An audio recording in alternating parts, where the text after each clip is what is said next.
రాజకీయాలకు Hyderabad care of address గా మారింది. జార్ఖండ్ ఎమ్మెల్యేల ఫ్లైట్ టేక్ ఆఫ్ అవగానే బీహార్ ఎమ్మెల్యేల ఫ్లైట్ ల్యాండ్ అయింది. బీహార్ కు చెందిన 20 మంది కాంగ్రెస్ ఎమ్మెల్యేలు శంషాబాద్ ఎయిర్పోర్ట్ కు చేరుకున్నారు. వీరికి తెలంగాణ కాంగ్రెస్ నేతలు స్వాగతం పలికారు. హైదరాబాద్ శివారు రిసార్ట్ కు బీహార్ ఎమ్మెల్యేలు వెళ్లారు. అంతకుముందు హైదరాబాద్ నుంచి జార్ఖండ్ 39 మంది ఎమ్మెల్యేలు బయలుదేరారు. రేపు జార్ఖండ్ అసెంబ్లీలో బలపరీక్ష జరగనుంది. ఈ నేపథ్యంలో హైదరాబాద్ కు వచ్చిన ఎమ్మెల్యేలు బలపరీక్షకు హాజరయ్యేందుకు జార్ఖండ్ కు బయలుదేరారు.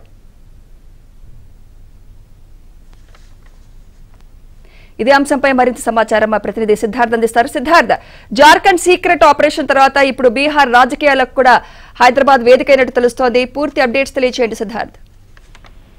సుమిత్ర, కాసేపటి క్రితమే జార్ఖండ్ ఎమ్మెల్యేలు రాంచీకి బయలుదేరారు. అదే సమయంలో బీహార్ కు సంబంధించినటువంటి 19 మంది కాంగ్రెస్ ఎమ్మెల్యేలు హైదరాబాద్ కు వచ్చారు. ఇక్కడ క్యాంపు రాజకీయాలకు హైదరాబాద్ ఒక కేర్ ఆఫ్ అడ్రస్ గా మారిందని చెప్పుకోవచ్చు. ఇక్కడ జార్ఖండ్ కి సంబంధించినటువంటి ఎమ్మెల్యేల బల పరీక్ష రేపు ఉన్నటువంటి నేపథ్యంలో జార్ఖండ్ ఎమ్మెల్యేలు అటు వెళ్ళగానే బీహార్ కు సంబంధించినటువంటి ఎమ్మెల్యేలు బేగంపేట ఎయిర్పోర్ట్ కి చేరుకున్నారు. వాళ్ళని ఇబ్రాహీంపట్నంలోని రెవెన్యూ రిసార్ట్ లో కాంగ్రెస్ పార్టీకి సంబంధించినటువంటి నాయకులు క్యాంపును ఏర్పాటు చేశారు. ఈ క్యాంపు బాధ్యతలను AICC secretary Sampath, MLA Malreddy రంగారెడ్డికి టీపీసీసీ అప్పచెప్పింది. బీహార్ లో కూడా ఒక కాన్ఫ్లిక్ట్ అయితే జరుగుతుంది. బీహార్ లో మొత్తం 243 సీట్లు ఉండగా 122 సీట్లు ఎవరికి వస్తే అది మ్యాజిక్ ఫిగర్, ఎవరికి వస్తే వాళ్ళు ప్రభుత్వ ఏర్పాటుకు సంబంధించిన ప్రాసెస్ చేయాల్సి ఉంటుంది. ఇటీవల బీహార్ లో జరుగుతున్నటువంటి రాజకీయ పరిణామాలను మనం అబ్జర్వ్ చేస్తా ఉన్నాం. ఇక్కడ బీజేపీకి 78 మంది ఎమ్మెల్యేలు ఉండగా జేడీయూకు 45 మంది ఎమ్మెల్యేలు ఉన్నారు.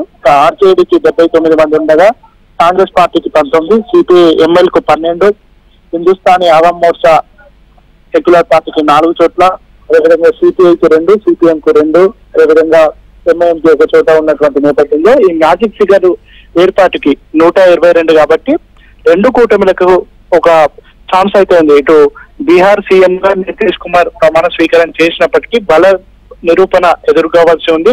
ఈ సమయంలో ఈ ఎమ్మెల్యేలు చేజారిపోకుండా ఉండేందుకు క్యాంపు రాజకీయాలు చేస్తున్నట్టు తెలుస్తా ఉంది. ఇటు కాంగ్రెస్ పార్టీ ఎలాంటి స్టాండ్ తీసుకోవాలనే అంశానికి సంబంధించి ప్రస్తుతం ఆ పార్టీ నేతలకు ఏఐసిసి నుంచి డైరెక్షన్స్ అందనున్నాయి.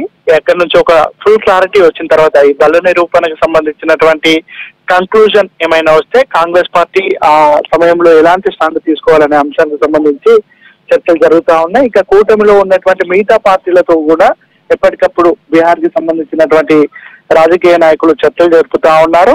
సో మొత్తానికి ఈ బల నిరూపణకు సంబంధించి ఒక డేట్ వచ్చే వరకు ఈ క్యాంపు ఇక్కడనే కొనసాగే అవకాశం ఉంది. ఆ క్యాంపులో కాంగ్రెస్ పార్టీకి సంబంధించినటువంటి 19 మంది ఎమ్మెల్యేలు ప్రస్తుతం ఉన్నారు. ఒకవేళ కూటమికి సంబంధించి మిగతా పార్టీలు కూడా, ముఖ్యంగా కాంగ్రెస్ ఇండియా కూటమిలో ఉన్నటువంటి పార్టీలు కూడా 2-3 ఇటు సిపిఐ గానీ సిపిఎం గానీ అదేవిధంగా ఎంఎల్ పార్టీలు ఉన్నటువంటి నేపథ్యంలో ఒక కన్క్లూజన్ వచ్చిన తర్వాత వాళ్ళని కూడా ఈ క్యాంప్ లో యాడ్ చేస్తారో లేదో అనేది చూడాలి. Right, thank you Siddharth.